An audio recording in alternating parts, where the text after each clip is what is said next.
হাতে পৌঁছে দেবেন। এবং সব থেকে বড় বিষয় যেটা বলতে চাইছি, এই হুগলি আমাদের যিনি প্রার্থী রয়েছেন, আমাদের সকলের প্রিয় দিদি লকেট চট্টোপাধ্যায় মহোদয়া, উনি জিতবেন। এই হুগলি জিতছে, কোন সরকারের সামনে আপনারা জিতছেন, হুগলি জিতবে। এখন শুধু বাকি দুটো দিন বা 3টে দিন ইলেকশন পর্যন্ত আপনারা ইভিএম যতক্ষণ পর্যন্ত সিল না হচ্ছে ততক্ষণ পর্যন্ত আপনাদেরকে আরেকটু পরিশ্রম করতে হবে, আরেকটু সময় দিতে হবে। তাহলে আপনাদের ভাগ্য খুলে যাবে এবং আপনাদের শুধু গোটা পশ্চিমবাংলার ভাগ্য খুলে যাবে।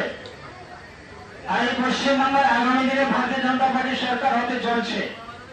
তার জন্য আমরা ত্রিপুরা থেকে যতটুকু সম্ভব আমরা আপনাদেরকে সহযোগিতা করার চেষ্টা করব। কারণ গোটা দেশ পশ্চিমবাংলার দিকে তাকিয়ে আছে, আর বিশেষ করে ত্রিপুরা আমরা বরাবর পশ্চিমবাংলার দিকে আমরা তাকিয়ে থাকি যে পশ্চিমবাংলা কিভাবে পশ্চিমবাংলাকে এগিয়ে যেতে হবে। আমাদের যত